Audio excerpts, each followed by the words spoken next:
জয় রাধা মাধব কুঞ্জ বিহারী।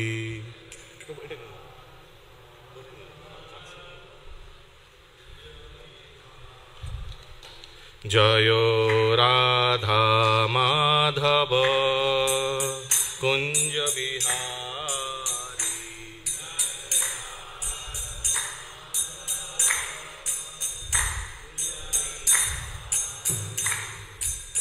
গোপীজন বল্লভ গিরিবরধারী।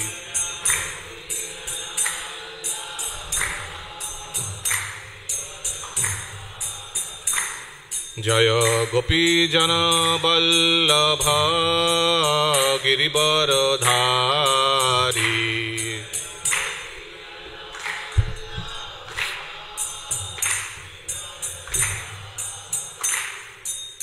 যশোদানন্দন ব্রজ জনরঞ্জন।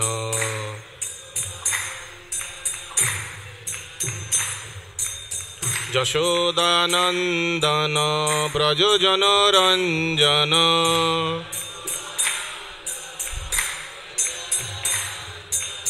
যমুনা তীর বনচারী।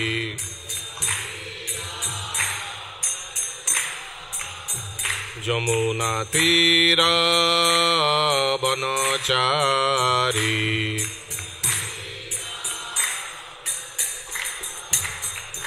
জয় রাধা মাধব কুঞ্জ বিহারী।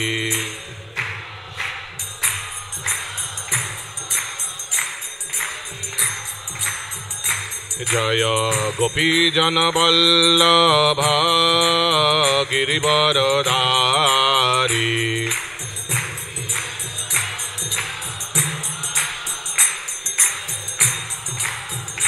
জয় যশোদানন্দন ব্রজ জনরঞ্জন।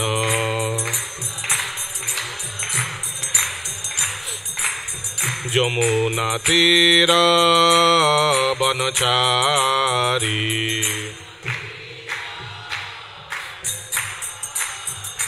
জয় রাধা মাধব কুঞ্জ বিহারী।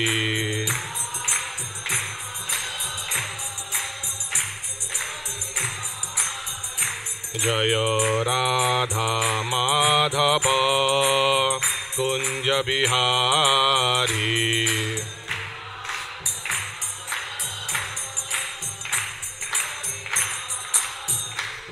হরে কৃষ্ণ হরে কৃষ্ণ কৃষ্ণ কৃষ্ণ হরে হরে।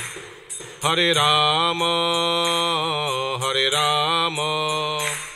রাম রাম হরে হরে।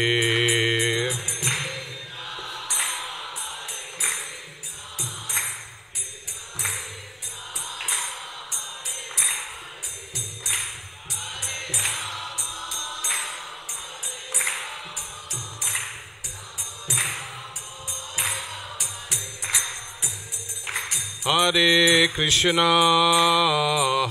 কৃষ্ণ কৃষ্ণ কৃষ্ণ হরে হরে। হরে রাম রাম রাম হরে হরে।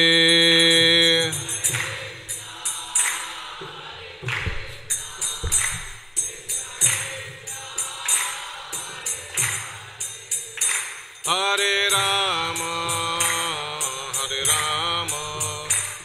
রাম রাম হরে হরে। হরে কৃষ্ণ কৃষ্ণ কৃষ্ণ হরে হরে। হরে Ram Ram Ram Hare Hare.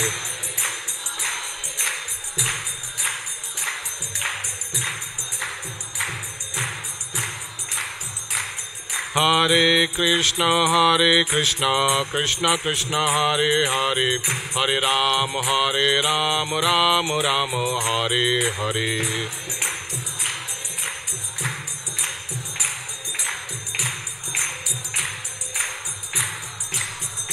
Jaya Radha Govinda, Radha Govinda Radhe.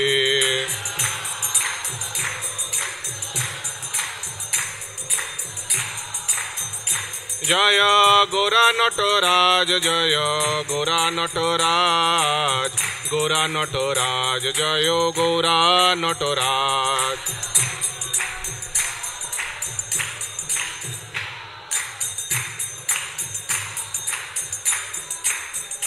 Jaya Jagannatha, Jaya Jagannatha, Jaya Baladeva, Jaya Subhadrama.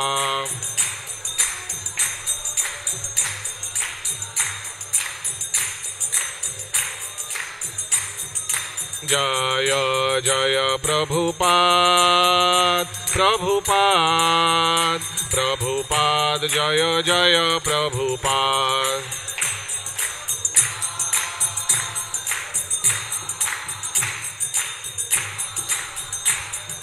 Nitai Gora Hari Bol, Hari Bol, Hari Bol, Gora Hari Bol, Nitai Go.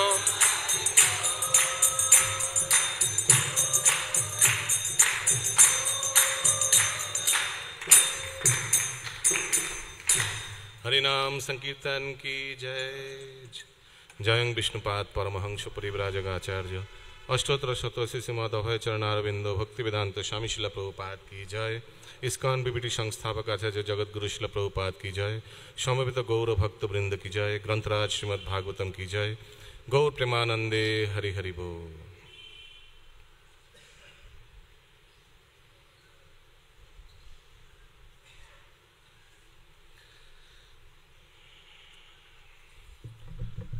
ओम ज्ञानतिमिरन्धस्य ज्ञानाञ्जनशलाकया चक्षुरुन्मिलितं येन तस्मै श्रीगुरुवे नमः।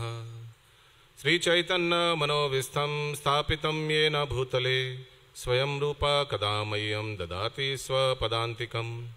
वन्देऽहं श्रीगुरु श्रीयुतपदकमलं श्रीगुरून् वैष्णवांश्च।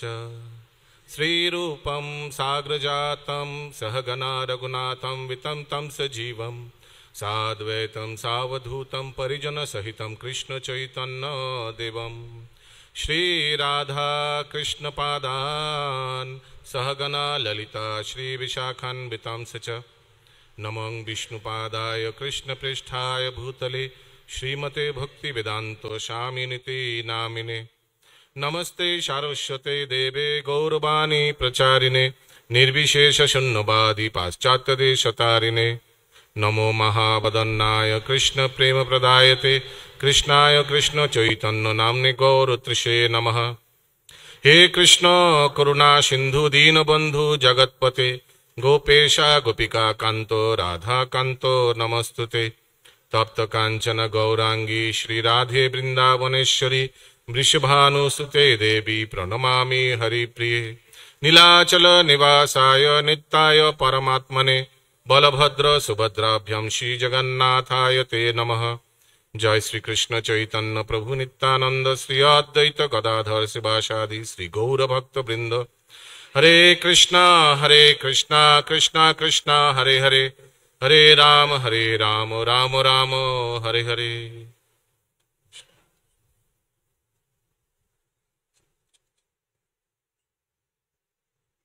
पंचकल्पतरुश्चिवासन्देव च पतितानां पावनेति वैष्णवेभ्यो।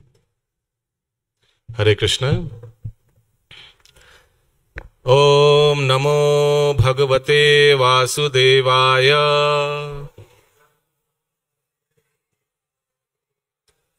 ओम नमो भगवते वासुदेवाय।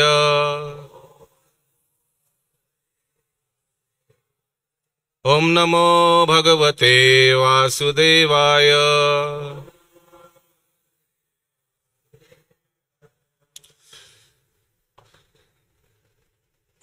আমরা শ্রীমদ্ ভাগবতমের একাদশ স্কন্ধে আছি, দশম অধ্যায় চলছে।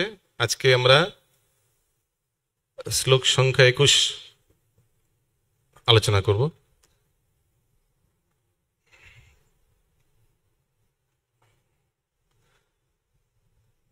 তো এই 21 নম্বরের তাৎপর্যটি মোটামুটি বড় আছে, তো আমরা আলোচনা করতে করতে এটা এগোবো। ওকে,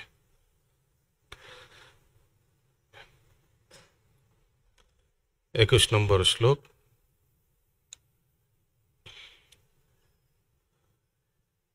শ্রুতং চ দৃষ্টবদং দুষ্টং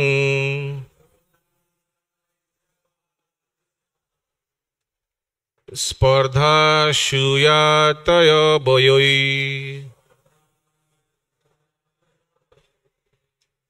বহন্তরায় কামত্তাৎ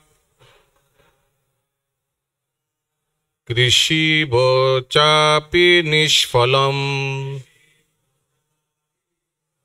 শ্রুতং চ দৃষ্টবদ দৃষ্টং স্পর্ধা সূয়াতয় বয়ৈ বহন্তরায় কামত্তাৎ কৃষিব চাপি নিষ্ফলম। শ্রুতং চ দৃষ্টবদ দুষ্টং স্পর্ধা সূয়াতয় বয়ৈ বহন্তরায় কামত্তাৎ কৃষিব চাপি নিষ্ফলম।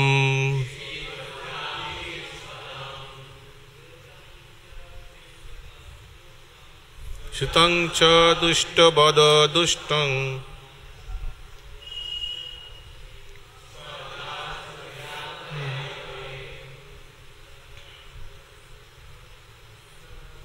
বহন্তরায় কাম কৃষিব চাপি নিষ্ফলম।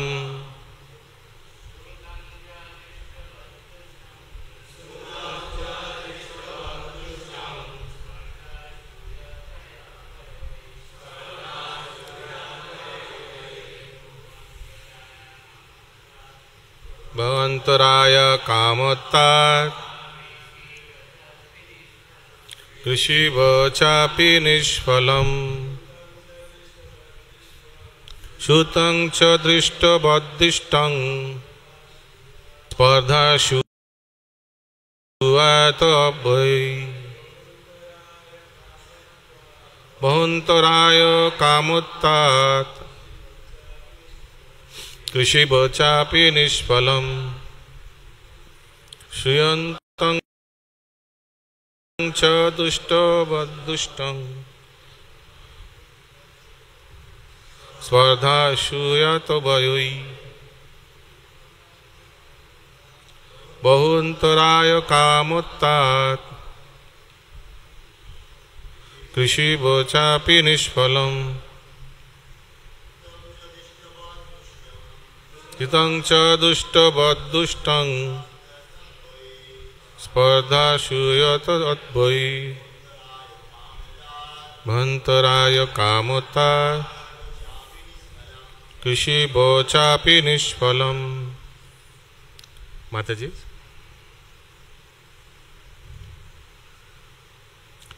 শব্দার্থ। শ্রুতম জড়জাগতিক সুখের কথা শোনা যায়, চ ও দৃষ্টবৎ আমরা ইতিপূর্বে যা দেখেছি তারই মতো, দুষ্টম কলুষিত, স্পর্ধা ঈর্ষা বশে, অসূয়া শত্রুতা, অত্যয় মৃত্যুর দ্বারা, বৈ এবং ক্ষয়ের দ্বারা, অনেক, অন্তরায় বাধা বিপত্তি, কামত্তাৎ ওই ধরনের বৈশিষ্ট্য দিসহ সুখের মেনে নেওয়া, সুখ মেনে নেওয়া, কৃষিবৎ কৃষিকার্যের মতো, চ ও অপি এমনকি, নিষ্ফলম ফলহীন। অনুবাদ: যে জড়জাগতিক সুখের কথা শোনা যায়, যেমন স্বর্গলোকে সুখভোগ, তা সবই আমরা যে সকল জড়জাগতিক সুখের পরিচয় পেয়েছি তারই মতো, সবই ঈর্ষা, দেশ, জরা এবং মৃত্যুর দ্বারা কলুষিত। অতএব তেমনি শস্য আরোহণ করাও বৃথা হয় যদি শস্যের ব্যাধি, কীটের আক্রমণ কিংবা অনাবৃষ্টির মতো বহু সমস্যা থাকে। আর সেই রকমই পৃথিবীতে কিংবা স্বর্গলোকে যেখানেই হোক, অগণিত বাধা বিপত্তির কারণেই সর্বদাই কোনোখানেই জড়জাগতিক সুখ আরোহণের চেষ্টা ব্যর্থতার পর্যবসিত হয়ে থাকে। হরে কৃষ্ণ। তো আমরা তাৎপর্য আলোচনা করতে করতে এগোবো। তো একটু ব্যাকগ্রাউন্ড দিই যে ভগবান উদ্ধবকে উনি এই 24 গুরুর তত্ত্বের বর্ণনা করলেন, কিভাবে জড়জাগতিক জীবনের পথে জড়জাগতিক বস্তু বা ব্যক্তি থেকে আমরা শিক্ষা প্রদান করতে পারি বা জড়জাগতিক পরিস্থিতি থেকে আমরা শিক্ষা নিতে পারি। কিন্তু নেওয়ার পর এই অধ্যায়ে ভগবান উদ্ধবকে ভক্তিমার্গ বলার সঙ্গে সঙ্গে একটু সতর্ক করে দিচ্ছে। ভগবান সতর্ক করে দিচ্ছেন উদ্ধবকে যে নানা রকম ভ্রান্ত দার্শনিক আছে, যাদের মত আমাদের ভক্তি মার্গ থেকে বিপদ করে দিতে পারে। এই অধ্যায়ের 14-15 নম্বর শ্লোকে ভগবান বলছেন যে জৈমিনী ঋষি ওনার মত আমাদের ইন্দ্র তৃপ্তিতে লিপ্ত করে দিতে পারে। এই জড়জাগতিক ইন্দ্র ভোগে কিভাবে আমরা নিজেদের ইন্দ্রিয়দের ভোগের মধ্যে ফেলে দিতে পারি, সেই তার মতে, সেই জৈমিনী ঋষির মতে আমরা আমাদের অধঃপতন হতে পারে।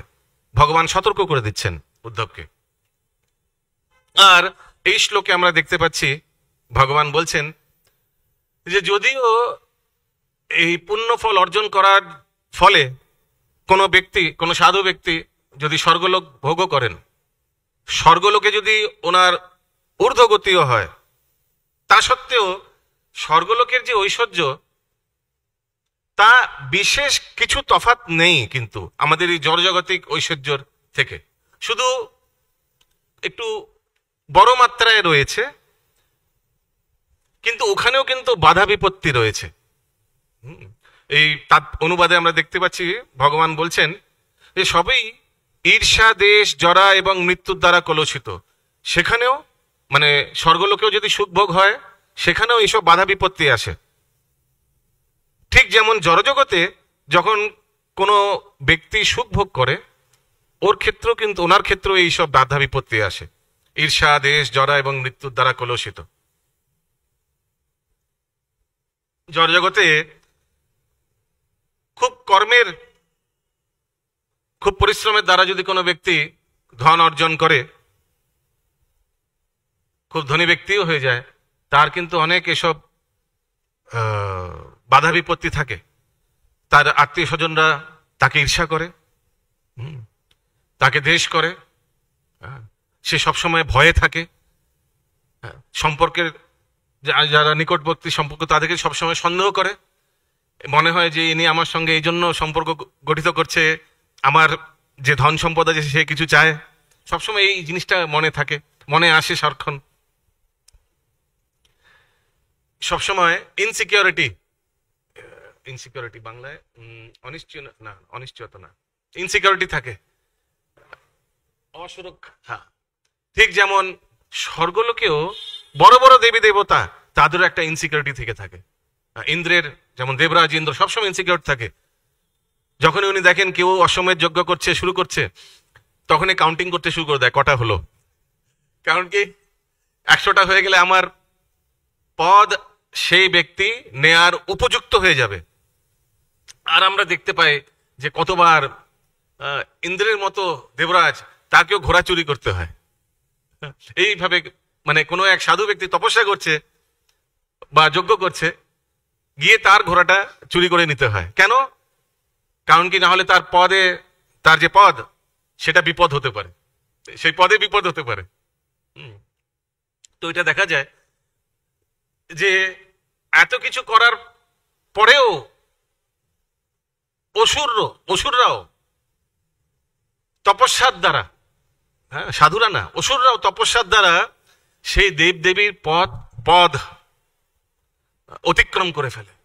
আমরা দেখতে পাই কিভাবে হিরণ্যকশিপু তপস্যার দ্বারা সে পুরো ত্রিলোক জয়ী করে ফেলেছেন। আর স্বর্গের দেবী দেবতাদের তার চাকর হিসাবে রেখেছেন, তাদেরকে দিয়ে খাটাচ্ছেন, কাজ করাচ্ছেন। ভাগবতমে বর্ণনা আসে অব্যর্থ কাজও করাচ্ছেন, যেখানে দরকার নেই। ধরুন এই হল পরিষ্কার, সেগুলোকে বারবার পরিষ্কার করতে বলছে। ভাবুন, কোনো এক ব্যক্তি কত পুণ্য কর্মের ফলে 100 অশ্বমেধ যজ্ঞ করেছে, তারপর সে পরবর্তীকালে ভগবান তাকে নিযুক্ত করে ইন্দ্রের পদ দিয়েছেন। তাকে যদি, তাও এক অসুর, এইভাবে নিম্ন শ্রেণীর কাজ করায়, তার কেমন লাগবে? আমি ওই জন্য ভাগবতম এর 7ম স্কন্ধটি নিয়ে এসেছি, এই 1-2টি শ্লোক শ্রবণ করানোর জন্য, যেখানে আমরা দেখতে পাচ্ছি নারদ মুনি যুধিষ্ঠির মহারাজকে বলছেন যে হিরণ্যকশিপু যখন এই ত্রিলোক জয় করেছেন, উনি কি কি করেছেন। একটি শ্লোকে নারদ মুনি বলছেন, এই 4th অধ্যায়ের 14 নম্বর শ্লোকে, হে পাণ্ডুপুত্র মহারাজ যুধিষ্ঠির, হিরণ্যকশিপু তার স্বীয় শক্তির দ্বারা দেবরাজ ইন্দ্রের সিংহাসনে অধিষ্ঠিত হয়ে অন্য সমস্ত লোকের অধিবাসীদের তার নিয়ন্ত্রণাধীন করেছিল। বিশ্ববসু, তুম্বুরু আদি গন্ধর্বগণ, আমি স্বয়ং এবং বিদ্যাধর, অপ্সরা এবং এ সমস্ত মহিষীরা তার যশগান করার জন্য বারবার তার স্তব করতাম। Can you imagine? নারদ মুনি বলছেন, আমিও হিরণ্যকশিপুর স্তব কীর্তন করতাম, গুণকীর্তন করতাম। ভাবুন, স্বর্গের পদ পাওয়ার পরেও, বা নারদ মুনির মতো ভক্তা বেশ অবতার, উনিও বলছেন যে আমিও হিরণ্যকশিপুর গুণগান গুণকীর্তন করতে বাধ্য হতাম আর বারবার করতাম স্তব। তো ইনসিকিউরিটি নেই? এত বড় এত উচ্চ পদ পাওয়ার পরেও ইনসিকিউরিটি নেই?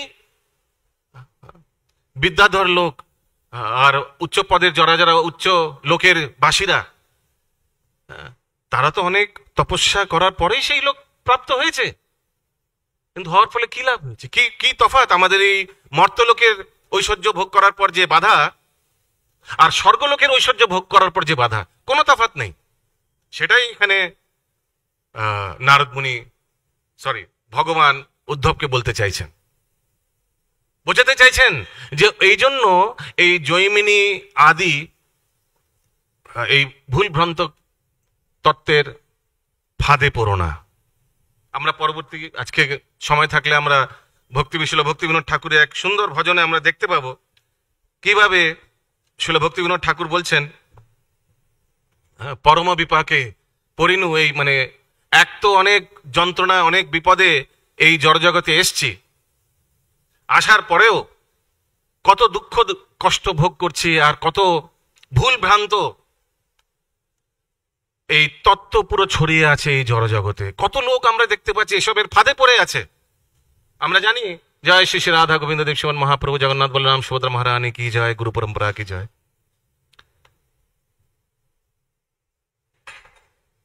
আমরা দেখতে পাচ্ছি যে এই জড়জগতে কত দেবী দেবতার ফাঁদে পড়ে আছে, কত লোক এই সো কল্ড বোগাস গুরু এনাদের ফাঁদে পড়ে আছেন। আমরা দেখতে পাচ্ছি শ্রীমদ্ ভাগবতম শ্রবণ করে কিভাবে সাপের কারণে বলা হচ্ছে যে যে হে শিবজি, তোমার অনুগায়ীরা সব পাখণ্ডী হবে এই জড়জগতে। এইভাবে বড় বড় অভিশাপের ফলে আমরা দেখতে পাই পুরো জড়জগতে কৃষ্ণ ভক্ত ছাড়া বাকি সব ভক্ত ভরে আছে পুরো।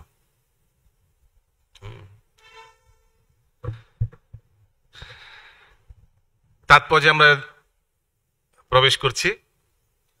শ্রীল ভক্তি সিদ্ধান্ত সরস্বতী ঠাকুর এই শ্লোকটি সম্পর্কে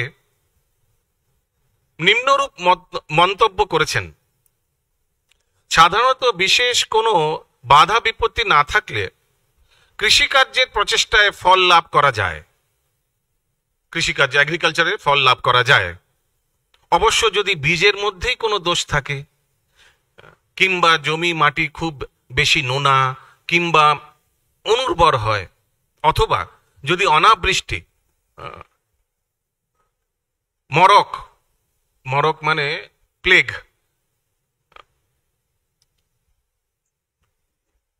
অতিবৃষ্টি ফ্লাড, কিংবা খরাজনিত অত্যাধিক উত্তাপ সৃষ্টি হয়, কিংবা যদি পশু পাখি বা কীট পতঙ্গের উপদ্রব থাকে, মানে পশু পাখি এসে সব চারা ঠারা খেয়ে নিচ্ছে,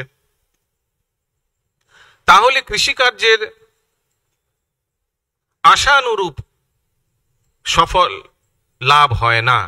আশানুরূপ, যেই আশা করে আমরা এই কৃষিকার্যের, এত গরমে রৌদ্রে চাষি বীজ রোপণ করছে, সেই কিন্তু ফল পাবে না। কেন এই উদাহরণ দিয়েছে? শিল ভক্তি সিদ্ধান্ত সরস্বতী প্রভুপাদ বলছেন যে ঠিক যেমন এত পুণ্যের ফলে কেউ যদি স্বর্গ লাভও করে ফেলে তো কি হয়েছে? এত বাধা বিপত্তি, ঈর্ষা, দেশ, জরা এবং মৃত্যুর দ্বারা, মৃত্যু মানে স্বর্গের থেকে মৃত্যু মানে পতনের দ্বারা, হঠাৎ করে পতন হয়ে যায়। ওখানে তো জরা বা মৃত্যু এরকম হয় না, মৃত্যু মানে ওখান থেকে হঠাৎ করে যখন আয়ু শেষ হয়ে যায় তখন পতন হয়ে যায়, আবার সে এই মর্তলোকে চলে আসে।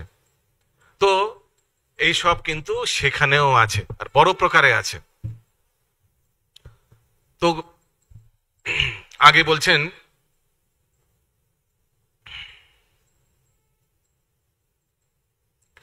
তেমনি জড়জাগতিক পৃথিবীর সবকিছু বিশ্লেষণে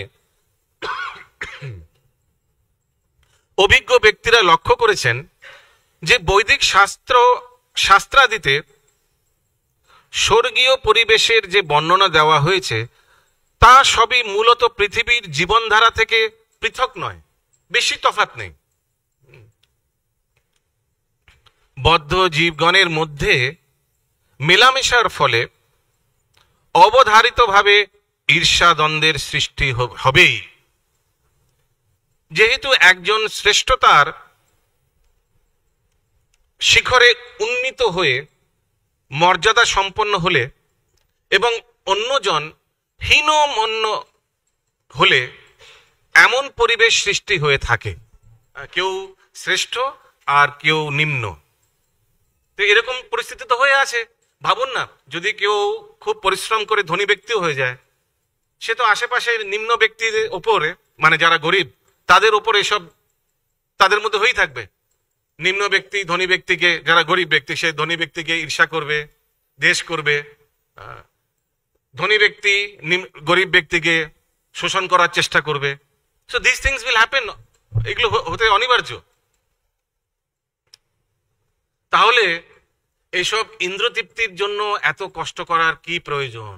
এটাই ভগবান উদ্ধবকে বলতে চাইছেন, যে যেমন জৈমিনী ওনার মতের মধ্যে ইন্দ্রতৃপ্তির জন্য আমাদের কঠোর পরিশ্রম করা উচিত, সেটা করে কি লাভ?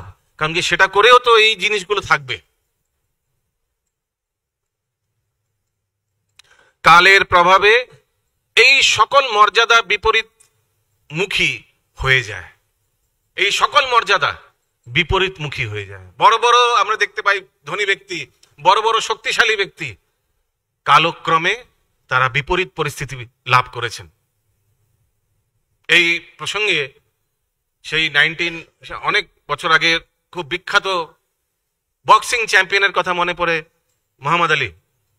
ওনার সময়ে উনি যখন সে কুস্তি না, কি বক্সিং, কি বাংলায় কি বলে, বক্সিংই, বক্সিং করতে যেতেন। তখন প্রসিদ্ধ, সবাই, পুরো ক্রাউড, পুরো অডিয়েন্স সব চিৎকার করে বলতো, মানে উনি সবাইকে বলতেন যে রিপিট করো, I fight like a tiger, I sting like a bee, I am the great Muhammad Ali. এই বলে চিৎকার চিৎকার করে সে বলতো, আর সব ক্রাউড রিপিট করতো। আর এরকম ভাবে সে ওয়ান পাঞ্চে ওয়ান নক আউট করতো, মানে ফার্স্ট পাঞ্চেই একদম নক আউট। এরকম ভাবে এত শক্তিশালী ছিল সে এক সময়। কিন্তু পরবর্তীকালে আমরা কি দেখি, পরবর্তীকালে অলিম্পিক অ্যাসোসিয়েশন কমিটি, অলিম্পিক শুরু হওয়ার আগে এক টর্চ থাকে, তো প্রত্যেক বার কাউকে না কাউকে একটা টর্চ বেয়ারার এরকম থাকে, কয়েকজন কিছু ওই সময়টা মশালটা নিয়ে সেই অনুষ্ঠানের মানে স্টার্টিং করেন। পরবর্তীকালে যখন মোহাম্মদ আলী বৃদ্ধ হয়ে গেছিল, তাকে নিমন্ত্রণ করেছিলেন অলিম্পিক অ্যাসোসিয়েশন, এসো তোমায় দিয়ে আমরা এই উদ্বোধন করাবো অলিম্পিক। তো ওনাকে সেই টর্চ দেওয়া হয় অলিম্পিকে। কিন্তু সেই সময় সে পার্কিনসনে ভুগছিল, হাত নড়ছিল এইভাবে। তাকে পরবর্তীকালে অলিম্পিক অ্যাসোসিয়েশন ডেকে ভুল করেছে, টর্চটা দেওয়া যাবে কি, ভট করে পড়ে গেলে, নিমে গেলে তো অশুভ লক্ষণ হবে। কিন্তু তাও কিছুভাবে তাকে ধরিয়ে, দু চারজন হেল্পার দিয়ে কিছুভাবে তাকে দিয়ে কিছুক্ষণ টর্চটা ধরিয়ে দৌড় করিয়েছে। পরবর্তীকালে তাকে যখন কিছু বক্তৃতা দেওয়ার জন্য অনুরোধ করা হয়েছে, উনি বলছেন যে এক সময় আমি এরকম বলতাম, I fight like a tiger, I sting like a bee, I am the great Muhammad Ali. কিন্তু আমি আজকে বুঝতে পারছি, আই ওয়াজ নাম্বার 1 ফুল, আমি 1 নম্বর মূর্খ ছিলাম। কালক্রমে সেই শরীর কি হয়ে যেতে পারে সে আমি আজকে দেখতে পাচ্ছি, আমি ভোগ করতে পারছি, বুঝতে পারছি। আজকে আমি ভগবানের এই চাতুরতা আমি আজকে দেখতে পাচ্ছি চোখে, যে আমার গর্ব অহংকারের কি পরিণয়, কি পরিণত, মানে কি রেজাল্ট হচ্ছে, সেটা আমি আজকে চোখে চোখে দেখতে পাচ্ছি। এই জন্য এখানে শিল প্রভুপাদের শিষ্য লিখছেন যে কালের প্রভাবে এই সকল মর্যাদা বিপরীতমুখী হয়ে যায় এবং তার ফলে স্বর্গলোকেও হিংসা, দ্বন্দ্ব ও জটিল মনোভাবের সৃষ্টি মাধ্যমে জীবনধারা বিপর্যস্ত হয়ে থাকে। স্বর্গলোকবাসী সবসময় বিপর্যস্ত হয়ে থাকে, তারা ভয়ে থাকে যে কখন হিরণ্যকশিপু আক্রমণ করবে, কখন রাবণ আক্রমণ করবে, কখন হিরণ্যাক্ষ আমায় আক্রমণ করবে, এগুলো ভয়ে ভয়ে থাকে সারাক্ষণ তারা। ঠিক যেমন এইখানে মর্তলোকে কোনো ধনী ব্যক্তি, কোনো শক্তিশালী ব্যক্তি, কোনো সুন্দর ব্যক্তি, সেও যেমন ভয়ে ভয়ে থাকে। আমি শুনছিলাম কোন এক খুব নাম করা অ্যাক্ট্রেস,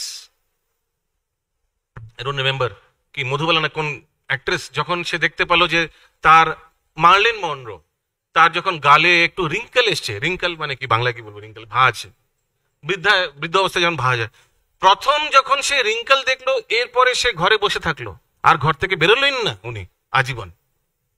ভাবতে পারছেন, মানে একটু শারীরিক বিকৃতি দেখে তিনি বাড়িতে বসে থাকলেন, আর বেরোলেন না কখনো। তো মানে মানুষ কিভাবে তাদের এই সাময়িক ঐশ্বর্য, সাময়িক সুন্দরতা, এটা নিয়ে কিভাবে বিভ্রান্ত হয়ে থাকে, এর আশা এর জন্য কত পরিশ্রম করে।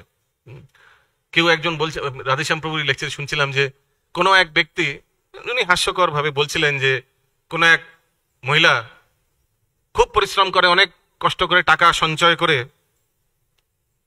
তার খুব ইচ্ছা ছিল যে কোনো এক ফিল্ম অ্যাক্ট্রেস রেখা, তার মতো সুন্দরতা, তার মতো যেন সুন্দর চেহারা হয়।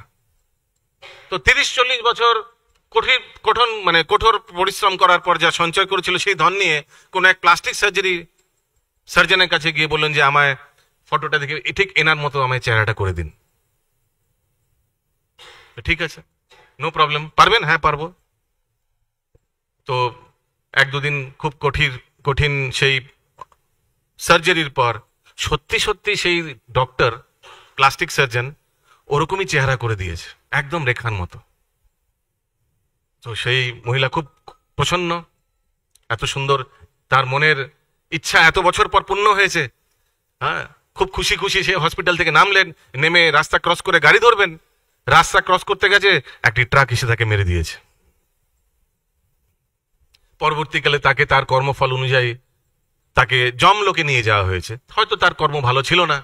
যমলোকে গিয়ে তিনি বারবার বলছেন যে ঠিক আছে, তোমরা আমায় এখানে নিয়ে এসছো, কোনো অসুবিধা নেই, আমি আমার কর্মফল ভোগ করতে রাজি আছি, কিন্তু একটা আমার খুব ক্ষোভ আছে, আমি এই জন্য তোমাদের যে বস যমরাজের সঙ্গে দেখা করতে চাই। বল ঠিক আছে। যখন তাকে যমরাজের কাছে নিয়ে যাওয়া হয়, তো সেই মহিলা যমরাজকে জিজ্ঞেস করছেন যে ঠিক আছে, আমার কর্মফল খারাপ ছিল, আপনারা আমায় এখানে ধরে নিয়ে এসেছেন, কোনো অসুবিধা নেই, কিন্তু বলুন এটা ঠিক করলেন আপনারা? আমি এত বছর সঞ্চয় করে, আমার খুবই ইচ্ছা ছিল যে আমি রেখার মতো দেখতে হব, আর যখন সেই ধন আমি খরচা করে সেই প্লাস্টিক সার্জারি করলাম, আর আমার চেহারাটা সত্যি সত্যি রেখার মতো হলো, অন্তত 2-4 দিন আমায় ওই চেহারা নিয়ে রেখে দিতেন। এটা কি ঠিক করলেন? আমি বেরোলাম আর আমায় বলে, ও তুমি রেখা নয়? আমাদের ভুল হয়ে গেছে, আমরা ভেবেছিলাম তুমি রেখা। ওনার মৃত্যুর সময় চলে এসেছিল, ওই জন্য ওনাকে মারতে গিয়ে তোমায় মেরে ফেলেছি ভুল করে। হরে কৃষ্ণ। তো দেখুন, সেটাই তার সেই ইন্দ্রতৃপ্তি তার মৃত্যুর কারণ হয়ে গেল। তো ঠিক এখানে তাই লিখেছেন যে এর ফলে স্বর্গলোকেও হিংসা, দণ্ড, জটিল মনোভাবের সৃষ্টির মাধ্যমে জীবনধারা বিপর্যস্ত হয়ে থাকে। বাস্তবিকই স্বর্গলোকে উন্নীত হওয়ার প্রচেষ্টায় নানা সমস্যা ও জটিলতায় পরিপূর্ণ। সুতরাং মানুষের বোঝা উচিত যে ভগবানের রাজ্য শ্রী বৈকুণ্ঠ ধাম ওই পৃথিবীর জড়জাগতিক প্রকৃতগত বিধি নিয়মাদির সীমাবদ্ধতা এবং বিভ্রান্তগুলি থেকে অনেক ঊর্ধ্বে অবস্থিত। মানে যদি সত্যি কুণ্ঠা থেকে রহিত হতে এরকম একটি স্থান খুঁজে থাকেন, তাহলে স্বর্গলোক না, তাহলে বৈকুণ্ঠ লোক। সেখানে কিন্তু এই দেশ, দ্বন্দ্ব এগুলো কিছুই নেই। সেই স্থান নির্মৎসর, কণ্ঠ মানে বৈকুণ্ঠ, কোনো কুণ্ঠ নেই, সচ্চিত আনন্দময় ধাম। সুতরাং মানুষের বোঝা উচিত যে ভগবানের রাজ্য শ্রী বৈকুণ্ঠ ধাম এই পৃথিবীর জড়জাগতিক প্রকৃতগত বিধি নিয়মাদির সীমাবদ্ধতা এবং বিভ্রান্তগুলি থেকে অনেক ঊর্ধ্বে অবস্থিত। যদি কেউ ভ্রান্ত সিদ্ধান্ত করে যে ওই ধরনের ত্রুটিগুলি ভগবত ধামেও আছে, আর যদি এরকম কারোর ভুল বোঝাবুঝি মানে আন্ডারস্ট্যান্ডিং থাকে যে না না ভগবানের ধামে গেল ওখানেও দেশ আছে ওখানে, তাহলে সে মূর্খ। তাহলে জড়জাগতিক কলুষতায় সে আচ্ছন্ন হয়ে রয়েছে, ওই জন্য সে বৈকুণ্ঠ ধামের মাহাত্ম্য বুঝতে পারছে না সেই ব্যক্তি। তো যেমন বলছিলাম আমি এই প্রসঙ্গে শিল ভক্তিবিনোদ ঠাকুর ঠিক একদম মনে হবে ভজনটি শুনে যে একদম এই তাৎপর্যের জন্যই উনি এই ভজন লিখেছেন।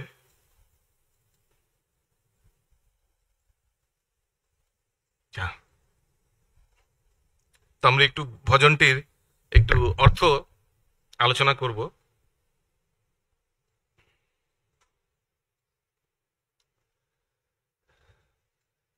কেশব কেশব তুয়া জগত বিচিত্র।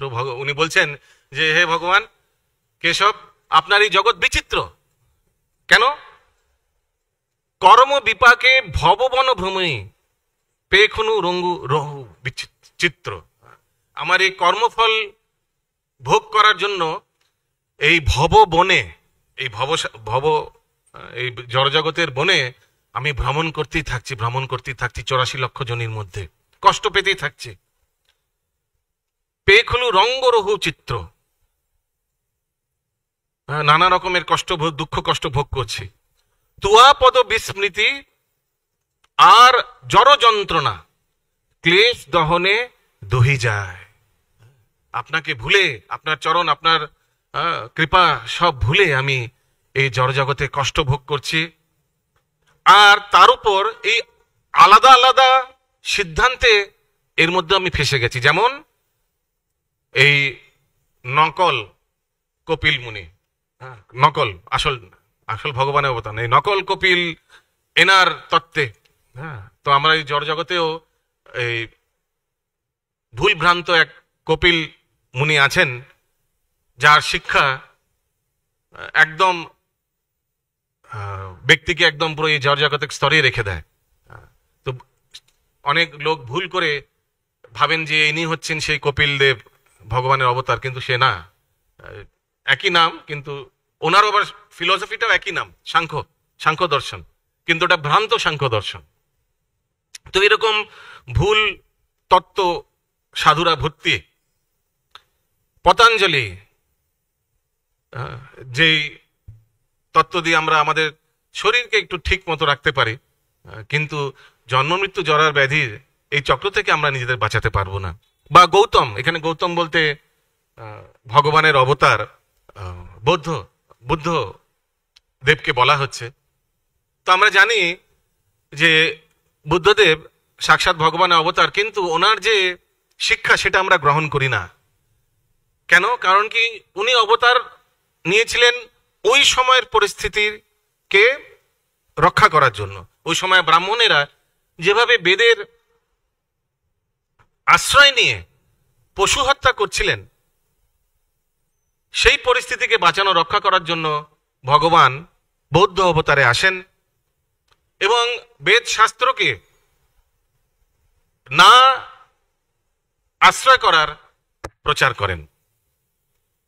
তো কপিল, পতঞ্জলি, গৌতম কনভোজি, সেও আরেক ভুলভ্রান্ত। উনি জৈমিনী, এখানেও জৈমিনী, দেখুন এই ভজনেও জৈমিনী দেওয়া আছে। যেভাবে এই অধ্যায়ে যেমন বলছিলাম, ভগবান উদ্ধবকে বলছিলেন যে এই জৈমিনী ঋষি এনাদের চক্করে পড়ো না, বৌদ্ধ আহ্বে ধাই। তো এরকম ভুল ভ্রান্ত তত্ত্ব এর যেন আমি ফাঁদে না পড়ি। তব কই নিজ মতে ভুক্তি মুক্তি যাচত, পাই নানাবিধ ফাঁদ। আর তার উপর এক তো এই ভুল ভ্রান্ত তত্ত্ব, তার উপর এই জড়জগতে নানা রকমের ফাঁদ আছে। কি কি ফাঁদ?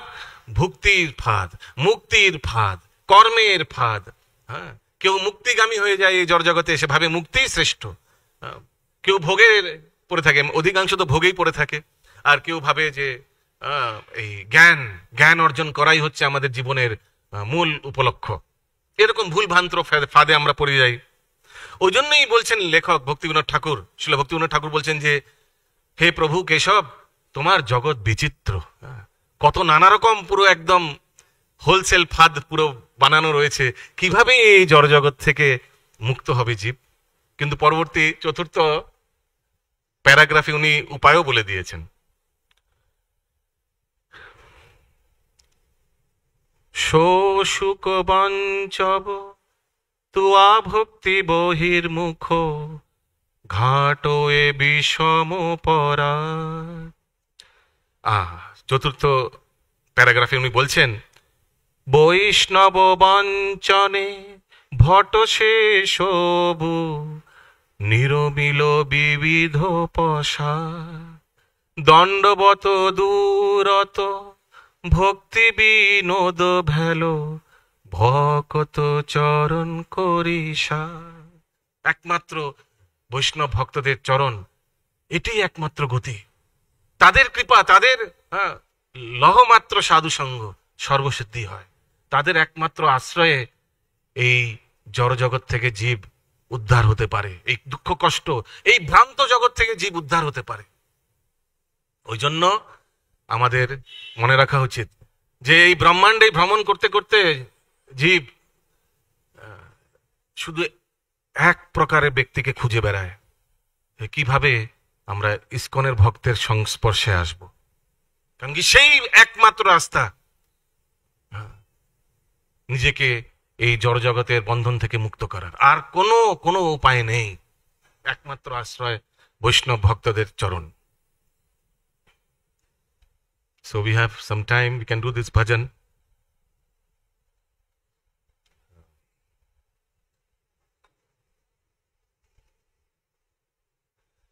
কেশব তুয়া জগত বিচিত্র, কেশব তুয়া জগত করম বিপাকে ভববন ভ্রময়ী, পেখলু রঙ্গ বহু চিত্র।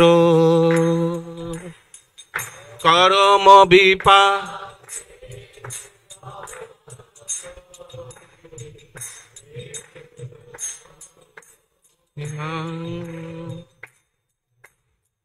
কেশব তুয়া জগত বিচিত্র, কেশব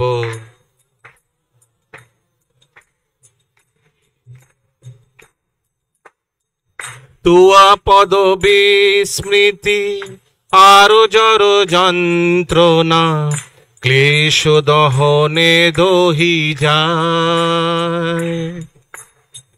তুয়া পদ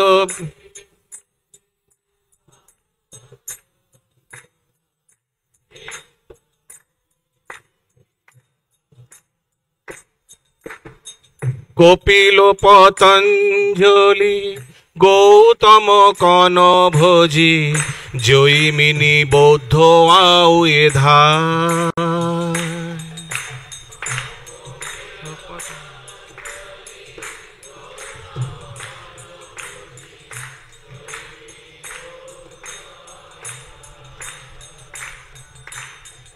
কেশব তুয়া জগত বিচিত্র, তুয়া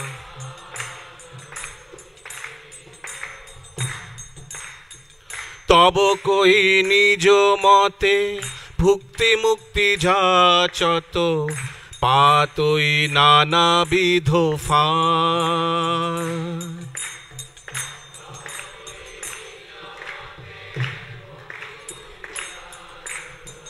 পাতই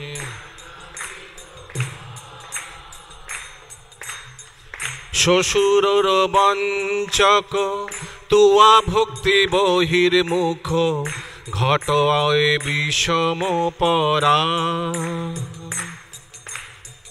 শ্বশুর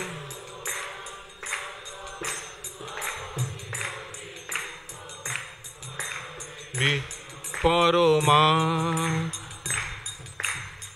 কেশব তুয়া জগত বিচিত্র।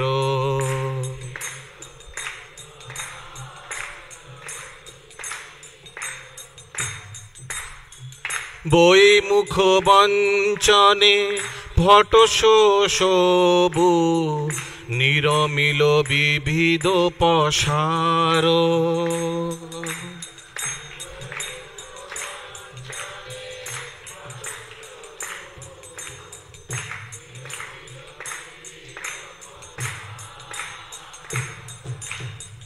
দণ্ডবত দূরত ভকতি বিনোদ ভেলো, ভকত চরণ করিষা।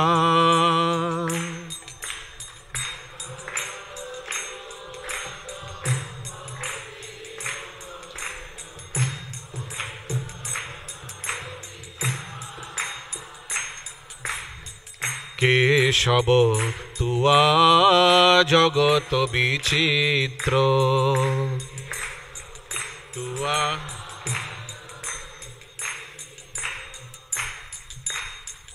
হরে কৃষ্ণ হরে কৃষ্ণ, কৃষ্ণ কৃষ্ণ হরে হরে, হরে রাম হরে রাম, রাম রাম হরে হরে।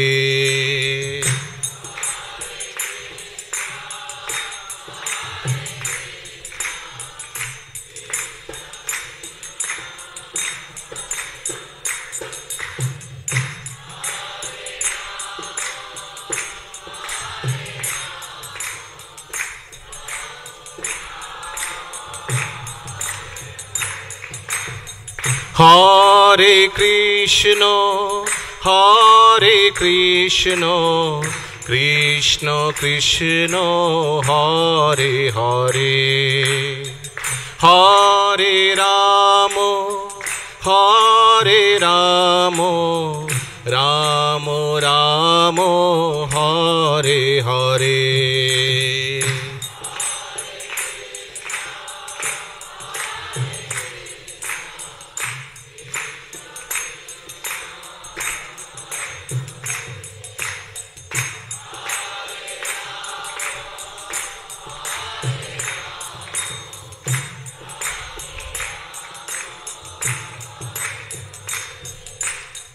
কেশব তুয়া জগত বিচিত্র,